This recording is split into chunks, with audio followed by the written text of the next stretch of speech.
Chapter 2. Appearance. That truths exist, be it as exceptions to the particular laws of a world, in no way exempts us from respecting our materialist axiom.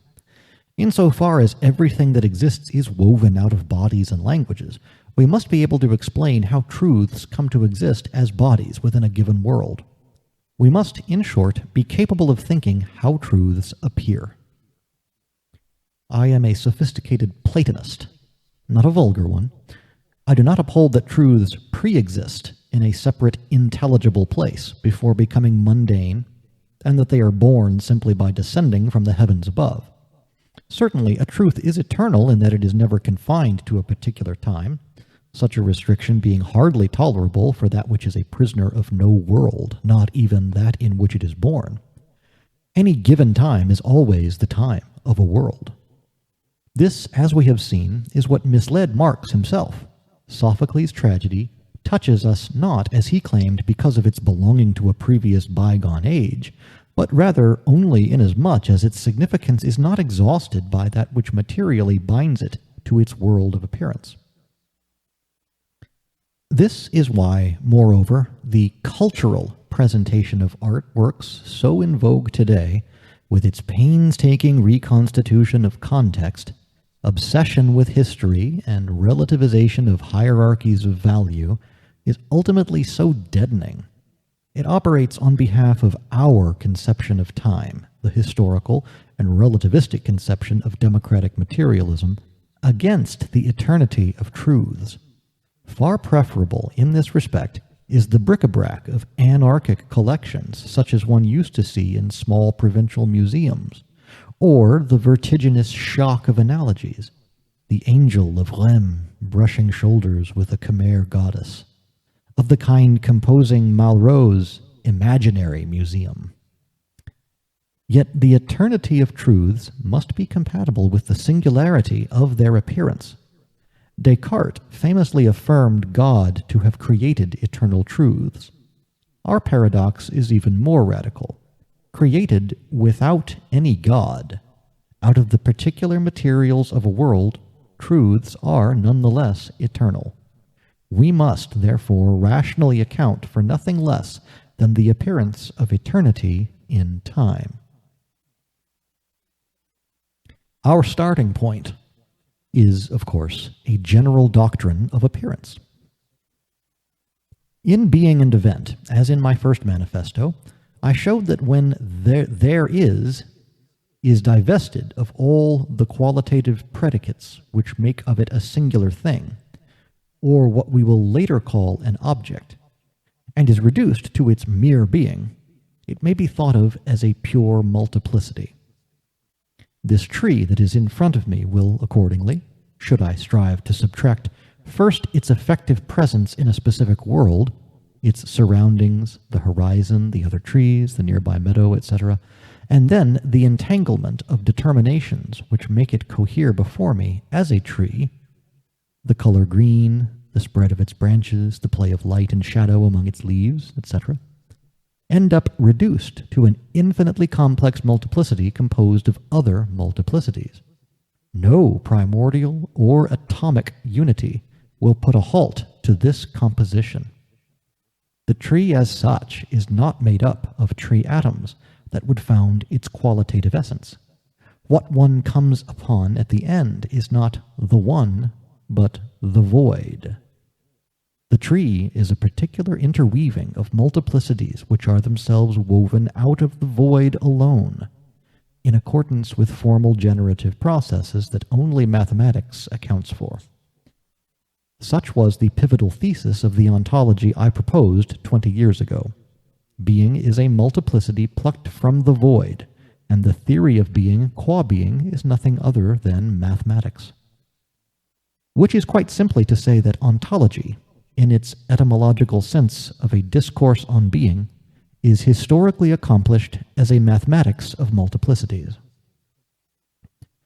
As a result, in the case of the tree, as in Valéry's poem, for instance, you lean, great plane tree, offering yourself up nude, like a Scythian youth, and just as white. but your candor is bound and your foot secured by the force of the sight. It is not a question of that which is mathematically conceivable as the pure form of the tree's being. What's at issue is something altogether different, namely, this being as it appears in the world, or constitutes by its appearance a component of the latter. The poem is not the guardian of being, as Heidegger thought, but the exposure to language of the resources of appearing. Further, this exposure itself is not yet the thinking of appearing, which, as we will see, takes the form of logic alone. Let us take any multiplicity. That this multiplicity appears means simply that in addition to its being qua being, which is intrinsically determined as a pure multiplicity, or multiplicity without one, because there are no atoms of being, there is the fact that this multiplicity is there. Hegel was right to join a doctrine of being there to his doctrine of pure being. The fact that a multiple is in some way localized, such that the multiple indifference of its being is assigned to a world, goes beyond the resource of this multiple being, as thought by mathematics.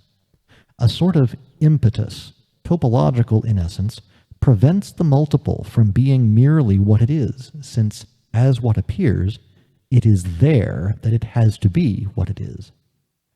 But what is the meaning of this being there, this being that comes to be insofar as it appears?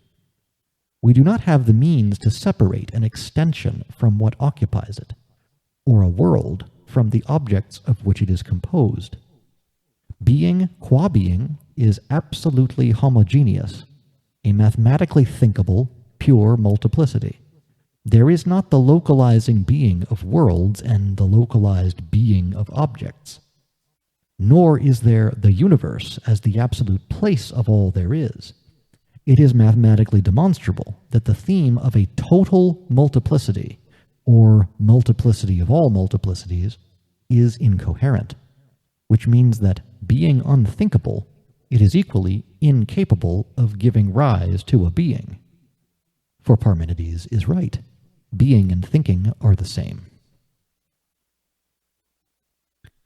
The result of all this is that the pure essence of being there, or appearing, consists not of a form of being, but of forms of relation.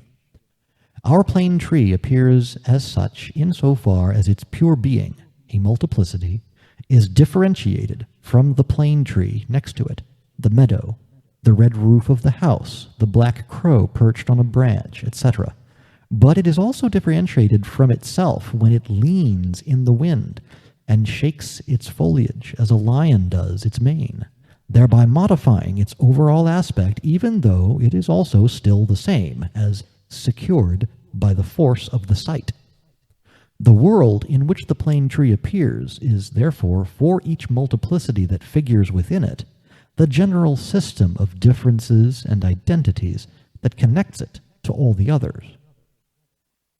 One can reasonably call logic a formal theory of relations. It follows that the thought of appearing is a logic. It is even possible to maintain that saying a thing appears, or saying it is constituted in a logic, comes to the same thing. The world in which the thing appears is this very logic, as this is deployed with respect to all the multiplicities that figure within it. The technical form of this logic will be rendered a bit clearer in the next chapter. What is essential to grasp here is that a truth, insofar as it appears, is a singular body that enters into a differentiating relation with an infinity of other bodies, according to the rules of a logic of relation. The process of a truth that appears in a world necessarily takes the form of a logical incorporation.